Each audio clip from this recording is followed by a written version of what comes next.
Okay. Mahirap pong mag-Tetris.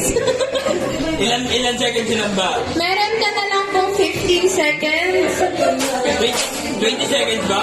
Punulo sa akin.